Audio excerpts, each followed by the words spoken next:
톨스토이의 단편 소설 사람에겐 땅이 얼마만큼 필요한가를 읽어보셨습니까? 땅이 삶과 재산의 전부였던 시절, 보다 넓고 기름진 땅을 소유하는 것은 모든 사람들의 꿈이었습니다. 소설 속 주인공인 빠홈은 땅을 빌려 농사를 짓는 소작인으로서 나름대로 남부럽지 않은 생활을 하고 있었습니다. 그러나 남의 땅을 빌려 경작하는 일은 늘 변수가 많아 불안하기만 했습니다. 그래서 빠홈은 마음 놓고 농사 지을 수 있는 자신만의 땅을 꿈꾸며 지냈습니다. 그러던 어느 날 그는 길 가던 장사꾼이 전해준 바시키르 마을의 땅 이야기를 듣게 됩니다. 1,000루블만 주면 누구든지 자신이 원하는 만큼의 땅을 얻을 수 있다는 이야기였습니다. 빠홈은 재산을 팔아 필요한 돈을 마련하였고 즉시 길을 나섰습니다. 바시키르 마을에 도착한 빠홈은 그곳 사람들과 계약을 체결했습니다. 그날 빠홈은 잠을 이룰 수 없었습니다. 가슴이 벅차올라 오로지 땅 생각만 하며 뜬 눈으로 밤을 지샜습니다. 다음 날 아침 날이 밝기가 무섭게 빠홈은 바시키르 사람들을 깨웠고 그들이 건네는 음식도 거절한 채 즉시 약속 장소로 떠날 것을 요구합니다. 그에게 이제 시간은 돈이었고 땅이었습니다. 자, 이곳이 출발선입니다. 여기서 출발하여 다시 이곳으로 돌아오십시오. 한 바퀴 돌아오면 그 안의 땅은 모두 당신의 차지가 되는 것입니다. 단, 해가 지기 전 이곳으로 돌아오지 못하면 계약은 물거품이 되며 당신의 돈도 돌려드릴 수 없습니다. 이것이 결국 빠홈에게 올무가 되었고 한 뼘의 땅이라도 더 확보하고자 빠홈은 숨 돌릴 시간도 휴식을 취할 시간도 아까워 걷고 또 걸었습니다. 자신이 밟고 지나는 땅이 모두 자신의 땅이 된다는 생각에 그는 기꺼이 자신을 혹사시킨 것입니다. 눈앞에 펼쳐진 더 좋아 보이는 땅에 이끌려 조금만 더 하다가 결국 돌아서야 할 순간을 놓쳐버리고 말았습니다. 소설의 마지막 장면은 그 상황을 잘 묘사하고 있습니다. 빠홈은 언덕을 향해 곧바로 걸었다. 몹시 힘이 들었다. 온몸은 땀투성이가 되었고 맨발은 찢기고 긁혀 제대로 걸을 수가 없었다. 쉬고 싶었지만 그럴 수도 없었다. 해지기 전까지는 반드시 출발했던 곳으로 돌아가야 했기 때문이다. 해는 무심하게도 빠홈을 기다려주지 않았고 사정없이 서쪽으로 기울고 있었다. 아, 실패한 것은 아닐까? 내가 너무 욕심을 부린 것은 아닐까? 만약 제 시간에 돌아가지 못하면 어떡하지? 초조한 생각에 빠홈은 더욱더 숨이 조여왔다. 셔츠와 바지는 땀에 젖어 몸에 달라붙었고 입안은 바짝 말라 숨도 제대로 삼킬 수 없었다. 가슴은 대장간의 풀무처럼 펄떡거렸고 심장은 망치질하듯 뛰었고 다리는 마치 남의 다리인 양 휘청거렸다. 이러다가 죽지는 않을까?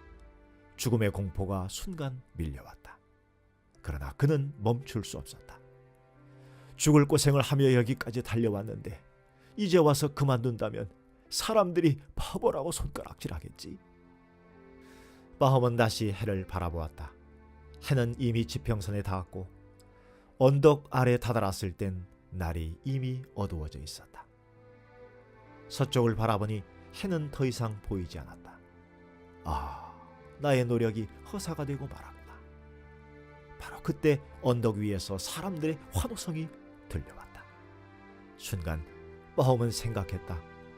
언덕 밑에서 보면 해가 진 것처럼 보이지만 언덕 위에서 보면 해가 아직 다 지지 않았을지도 몰라. 한 가닥 희망을 붙들고 빠홈은 다시 마지막 죽을 힘을 다해 언덕 위로 뛰어 올라갔다. 언덕 위에는 아직도 여전히 석양이 비치고 있었다. 아, 결국 내가 해냈단 말인가.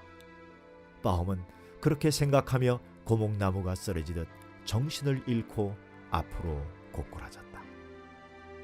정말 장하십니다. 이제 당신은 많은 땅을 가지게 되었습니다. 바시키르 마을의 이장이 소리쳤다. 그러나 마홈의 하인이 달려가서 쓰러진 주인을 일으켜 세웠을 땐 이미 그의 숨이 멎어 있었고 입 주변으로 피를 토하고 있었다. 바시키르 사람들은 혀를 차며 마홈의 죽음을 애도했다. 그리고 하인은 삽을 들고 마홈의 시신을 묻었다. 그날 마홈이 차지한 땅은 자신이 누울 수 있는 정도의 땅이 전부였다. 여러분, 이런 모습이 어찌 마홈만의 모습이겠습니까? 삶의 전쟁 속에서 우리 또한 멈춰야 할 시점과 돌아서야 할 순간을 놓쳐버리기 일쑤입니다. 설령 그 시점과 순간을 알고 있더라도 차마 결단하지 못하고 주저하다 마지막 기회를 놓쳐버리는 것이 또한 우리의 모습이 아닙니까? 조금만 더, 이것은 인간의 탐욕과 집착을 잘 아는 악마가 쳐놓은 덫이라고 합니다. 오늘도 수많은 사람들이 이 덫에 걸려 아까운 인생을 날리고 소중한 생명을 잃어버리고 있습니다. 톨스토이는 우리에게 진지하게 묻고 있습니다. 도대체 당신에겐 얼마만큼의 땅이 필요한가?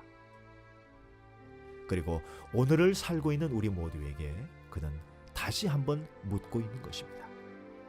도대체 당신에겐 얼마만큼의 돈이 필요한가? 성경에 보면 유산 문제로 형과 다투던 한 동생이 예수님을 찾아와 도움을 요청하는 이야기가 나옵니다. 그때 우리 예수님은 이렇게 말씀하시며 중재자 역할을 단호히 거절하셨습니다. 삼가 모든 탐심을 물리치라. 사람의 생명이 그 소유에 넉넉한 데 있지 아니하니라. 또 많은 재산을 벌어놓고 보관할 장소가 부족하여 고민하는 한 부자에게 하나님은 이렇게 말씀하셨습니다. 어리석은 자여, 오늘 밤 내가 내 영혼을 취한다면 내가 준비해둔 그 많은 재산이 다 누구의 것이 되겠느냐?